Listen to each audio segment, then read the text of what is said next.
Okay, so here we are at Parramatta's Winterlight Festival 2015. I think it's a new thing. I don't think this is a regular event. I think this is the first time. But everyone's having such fun. I'm sure they'll be doing it every year. So here we are. It looks like good fun. I think I'm a little bit old for it now. If I break a leg or break a neck, it takes just a little bit too long to heal.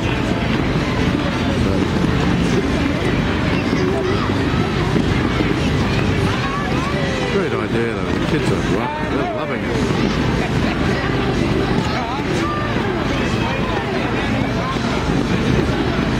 Do this more often.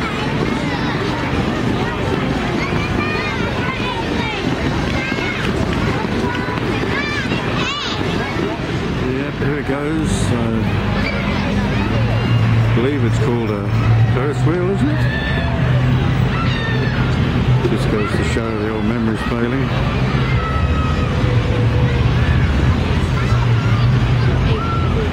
The kids are loving it, they're all having a wonderful time. Alright, stop. Probably passengers getting on and off. Oh, wonderful. Roundabout. Reminds me of the good old days of Barnet Fair. Fortunately, a lot less violent. No teddy boys with razors and knuckle dusters. Just a wonderful day out for the kids.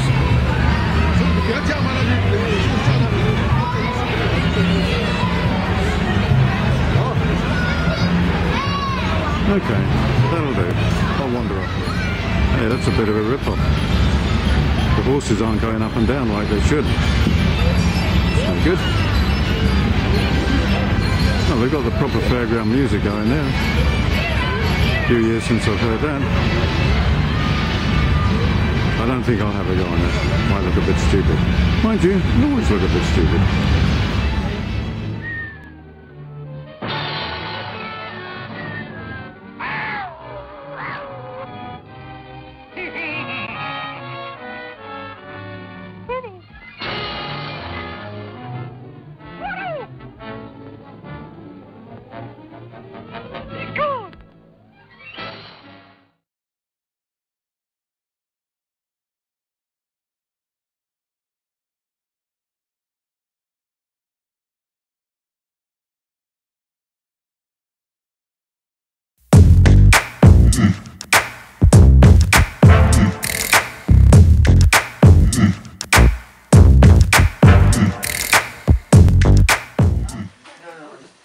Well, it's Saturday morning, and today I'm at the, what is it called?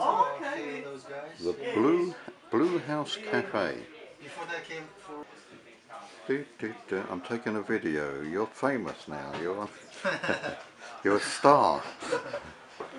So we'll walk around. We'll show you what it's like. If you love books, this is the place to be. I bought a couple from here, this section here. I've managed to find Brian Wilshire's book, The Monday School. Been after that for years.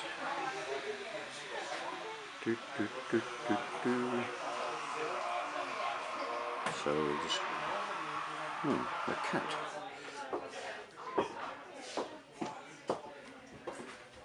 Another bit over here.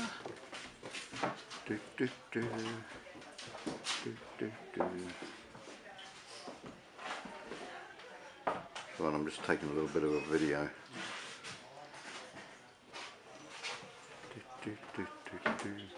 Come in. You won't be in my way. We're taking a video here.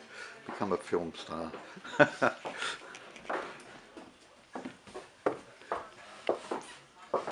Okay, now what have we got through here? Let's wander around a little bit more. Books everywhere. This is this looks like the office actually, but there are more books there. There are DVDs there. Lots of DVDs. There are records here, although they're difficult to pull out. I have tried. But might have a look at some of those videos. There might be some interesting ones there. So that's basically it. There's an outdoor area where they serve the coffee. A couple of little doggies.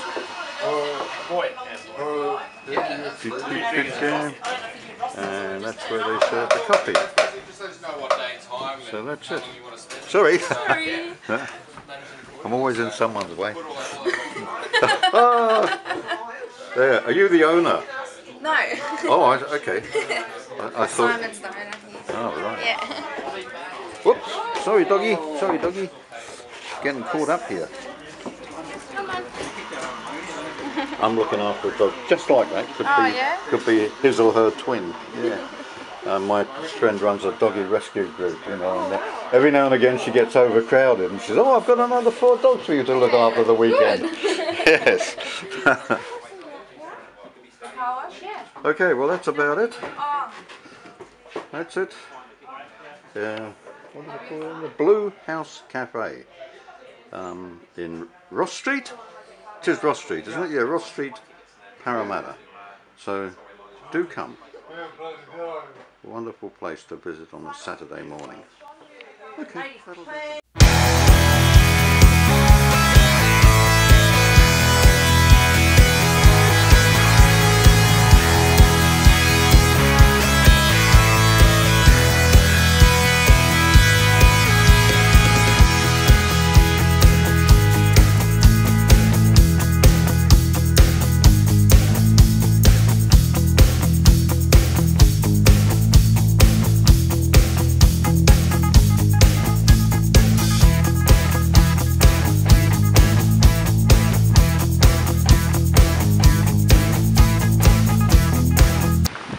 So we're on our way. This is where we start.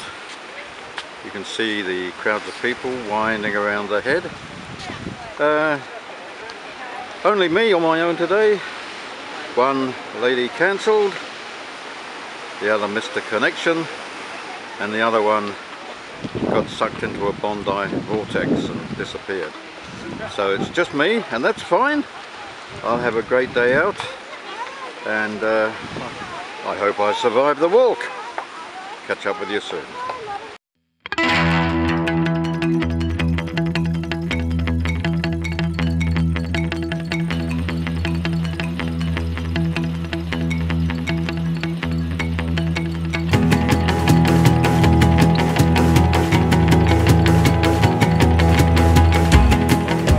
I don't understand why it is, but large dogs don't seem to live as long, because I've also got a little, I call him a fox terrorist. We don't really know which breed he is, but sorry, no, that's fine. Hello, boy. No, that's a girl. Yeah, she's a girl. Beautiful. Hello, gorgeous. Oh, Miss. You're gorgeous. Oh, what a handsome doggy. Yeah.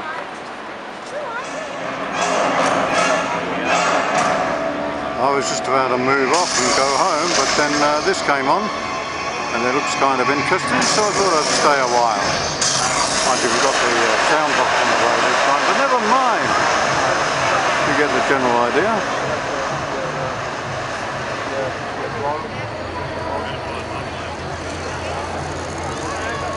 Actually, it's not just a sound box, it is the video projection room. Over to the right, can you see it?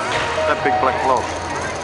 But never mind, you can see most of the movie anyway. Over there. Quite brilliant, isn't it? What is it, Jack and the Beanstalk or something?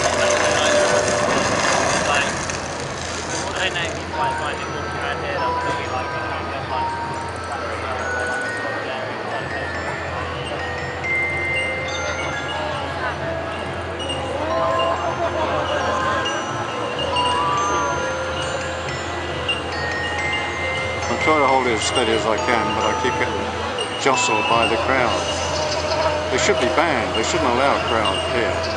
Just me.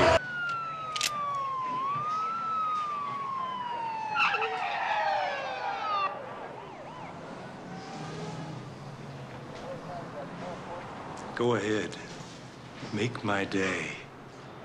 Okay, we're at the, we think we're at the entrance to, Jackie waving there. She said she didn't want to be in the movie, now she's starring in the movie. So I'll just take a little scan around here so you can see what it's like. We're not 100% sure we're in the right place, but we suspect that we are. And there's another lady who's just phoned me, and she's sort of gone, she's lost. Now that shows initiative. You pop into your local op shop, you buy dozens of pairs of jeans. No, don't worry about me, just walk in front. I'm just, you buy dozens of pairs of jeans from your local op shop. It's alright, don't worry, I'm just making a video, it's okay. And then you chop the legs off and sell them for $20 a pair. That's pretty good. That shows initiative, alright.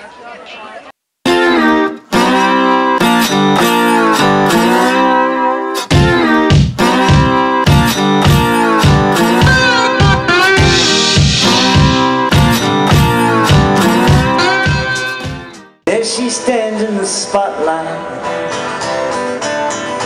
Now the music begins. The left leg won't stop trembling, but there's nowhere to run. The soldier's sobbing at the station.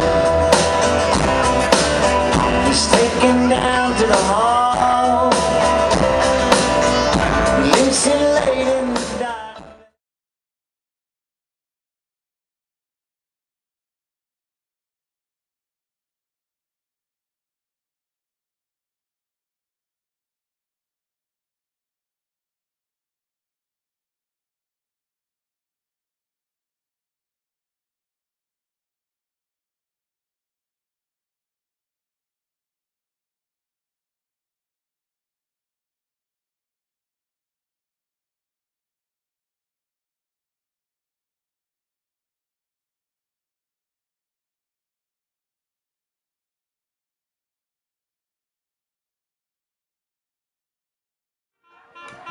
So here we are at the jazz picnic area, and today we're being entertained by the, I think, the New Orleans Jazzmen. I may correct that later on, but it's something like that. Let's have a look who we've got here today. Now over there somewhere is Jackie, or Jackie is Jackie and her friend, who were out of focus last time. And so this is where you come if you're working anywhere near Paddington during the week. Bring your lunch here, grab a deck chair, and forget about all the worries of the world. And it costs nothing. You can't beat that. Interesting place to visit. Paddington Reservoir Gardens. Do call in. Okay, here we are at the Standard Indian Restaurant. And this is tonight's gang. About 15 people turned up tonight. So it's looking good. So I don't know how this will come out, but we'll give it a try. Yeah, good restaurant this. Doesn't sound much good, but it is good.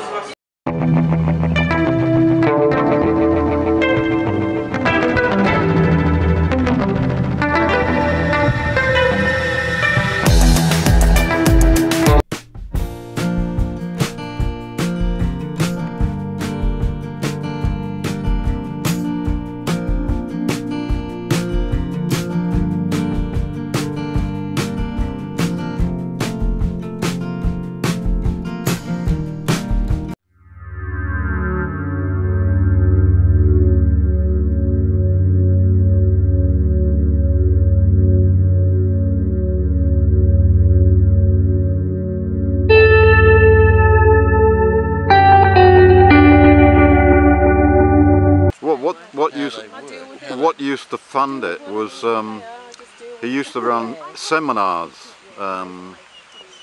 you know, how to improve your life and blah blah blah. Yeah. Here we are at the some kind of a Thai festival. I'm not quite sure what it's all about. It takes place every year here at Parramatta. It's almost dark now, so it'll be getting underway shortly. Of course, I went to the wrong bridge. I forgot that the main bridge over the Parramatta River is closed. So I nearly gave up, and then I thought, let's give it a try and walk a little bit further along. And here it is. Okay, I'll get a bit closer now. Now you get a different view of the picnic area. The band's taken a break, but you couldn't wish for a more beautiful spot to listen to gentle jazz while enjoying a picnic. It's as good as it gets. I'm just about to take Elvis for a walk around the island you have when you're not having an island. I must stop saying that. It's so stupid. It's a peninsula. And there's the star of the show again. Gotta go over there and ask what he is. Isn't he magnificent? Goodness me. What a dog. I won't tell Elvis I'm so impressed, otherwise he'll feel slighted. Can't have that. Don't listen, Elvis. Another nice little spot, just a few minutes walk away from where we enjoyed our picnic. Little picturesque spot. Well, here comes the ferry from Circular Quay. Hopefully our gang will be on board.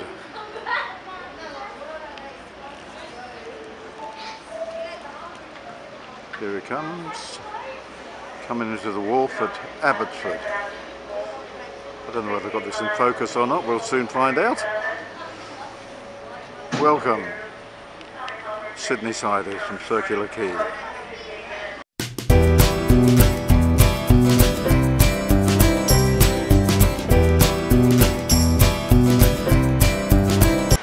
Now this is where you come to get your fortune read. Tarot cards. Over here I think we've got mystic crystals or something.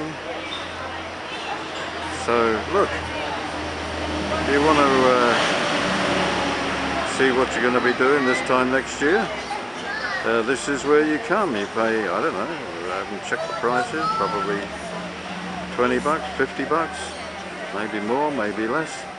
And these people are very clever. They can flick a few cards or crystals around, and before you know it, you're married to some Nigerian bloke who's going to pay $20 million if you give him your bank account number. So it's all good. Oh dear.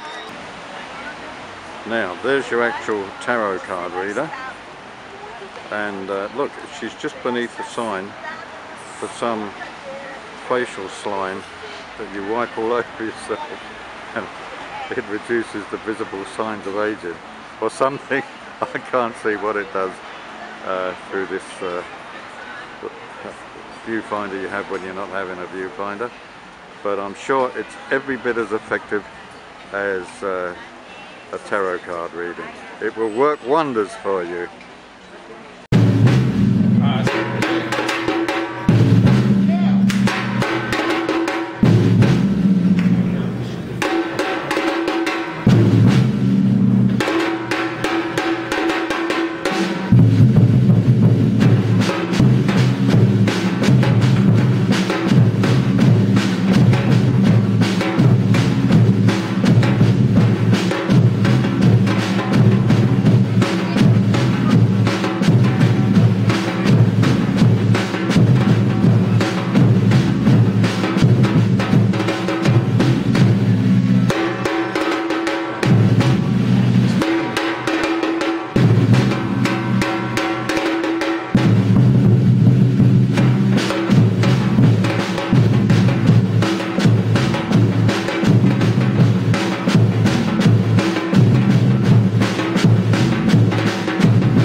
comes from Parramatta, the River Cat ferry. Let's hope there's room on it for me. Doesn't look too full this time, bit of a change. With a bit of luck, I'll get on.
If I could book this seat for December the 31st, this would be a pretty good place to watch the fireworks from, I reckon.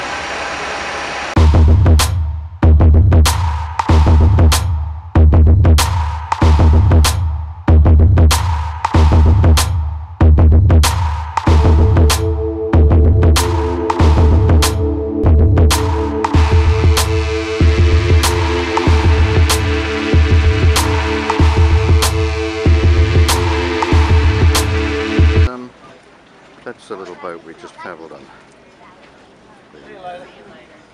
Hawkesbury River to Dangar Island. Passenger liner.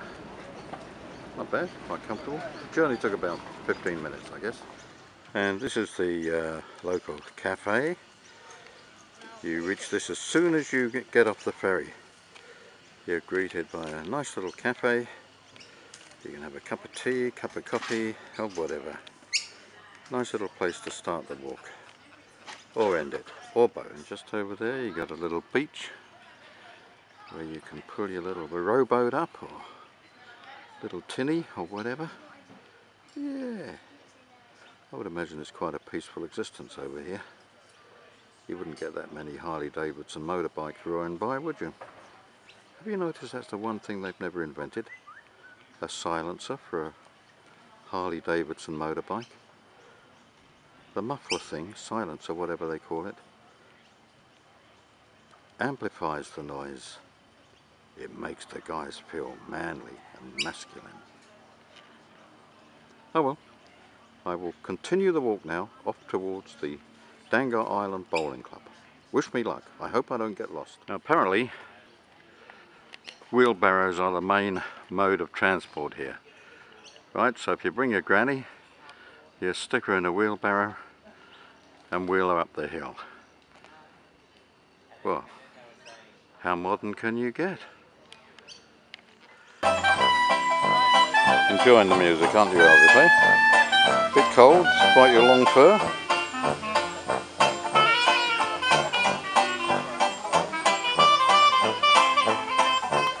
And there's the magnificent Elvis. Not quite as magnificent as the Siberian Korean mountain dog or whatever he is, but still a lovely doggy, lovely, friendly, gorgeous little doggy. Elvis the Fox Terrorist. Now this week we're at Middlehead Fortifications. Just a small group of us, about 5. Colin was going to be here, but he wasn't feeling too good. So there's just me, Doug, and 4 ladies. There's part of our crowd down there, looking out seaward. Shall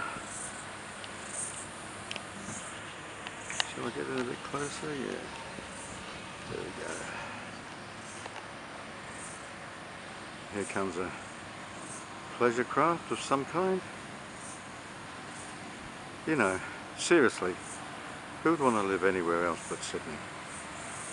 This city has so much going for it. It's just unreal. And here we see the Manly Ferry, just in front of the last of the gun emplacements. So yeah, beautiful day for it today. We were really lucky. Thunderstorm last night, but everything's cleared up beautifully today.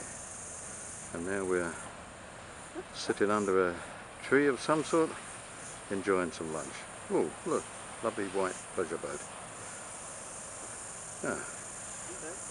One of these days we'll hire a boat and cruise.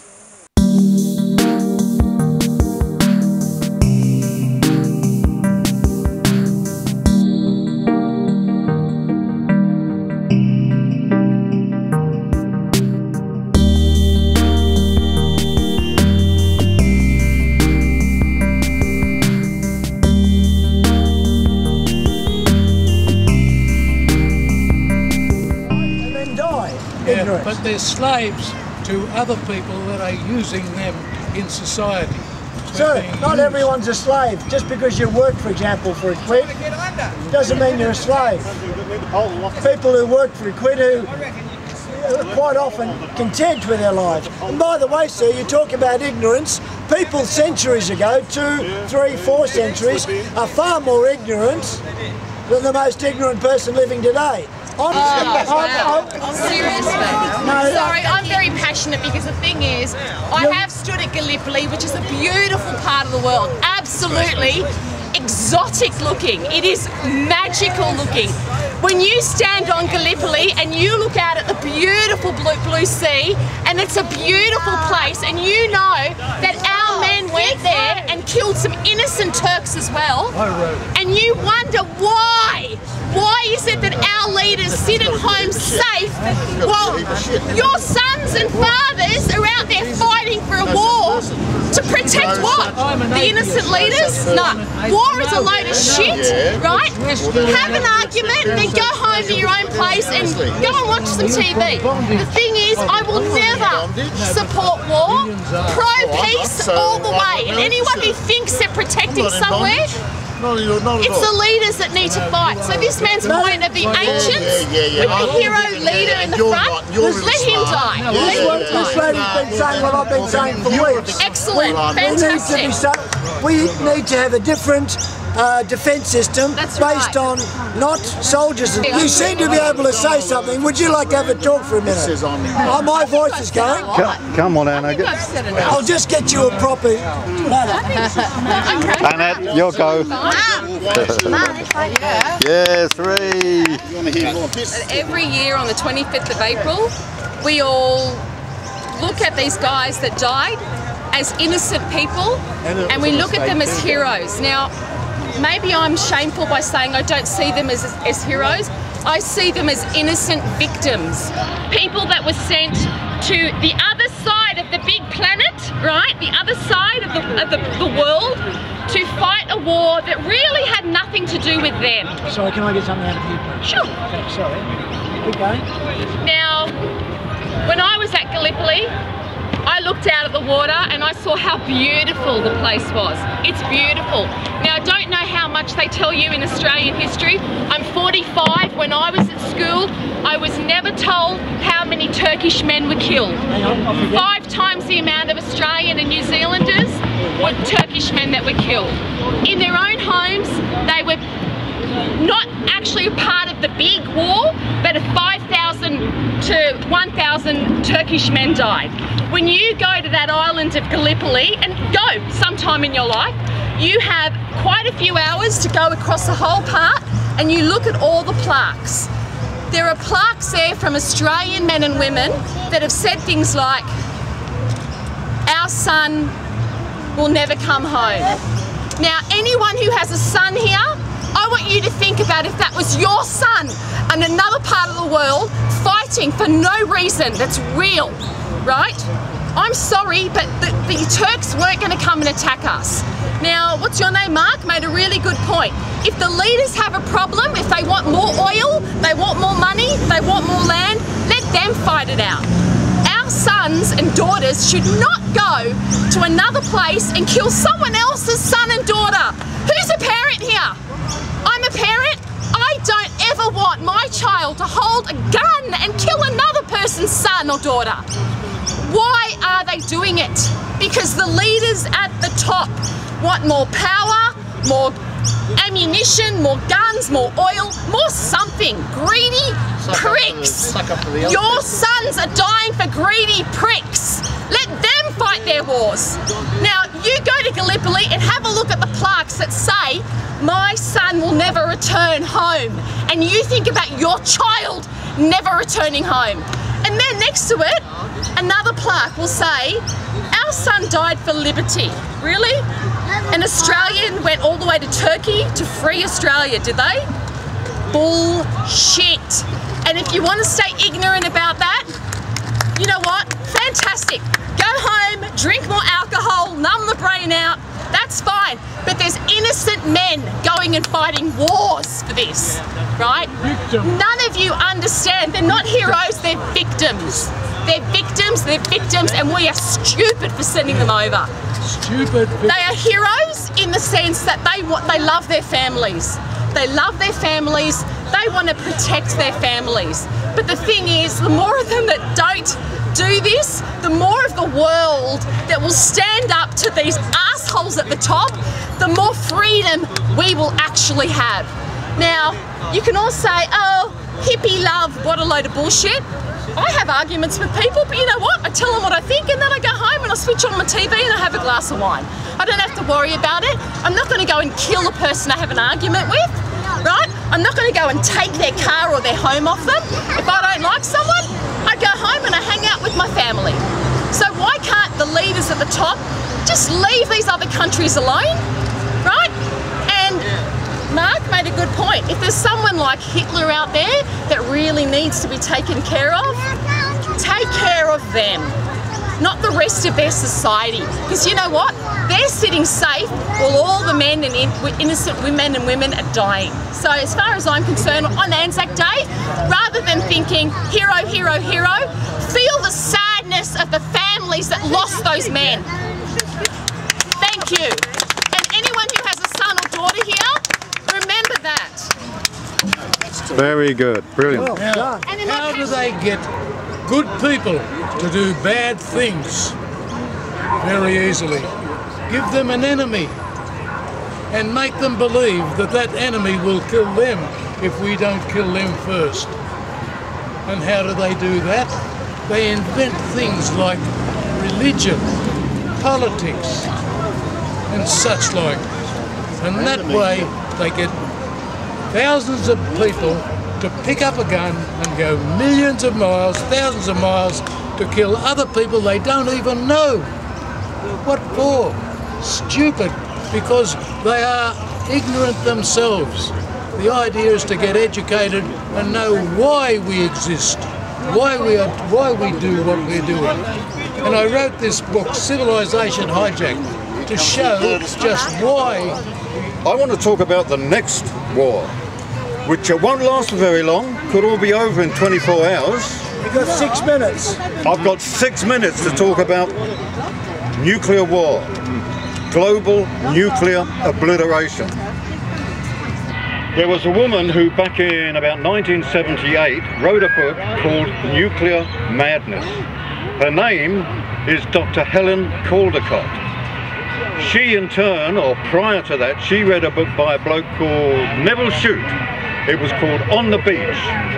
And this book was about the end of life on planet Earth. A few survivors down in Melbourne who were they ended their lives taking strychnine or some poison because they were the last people, and rather than die of radiation, they took their own lives.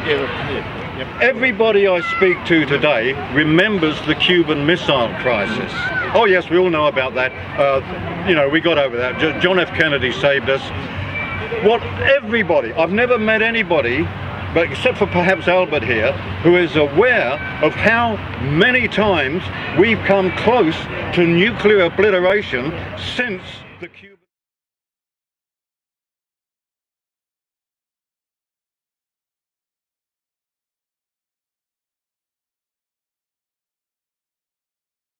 Bye.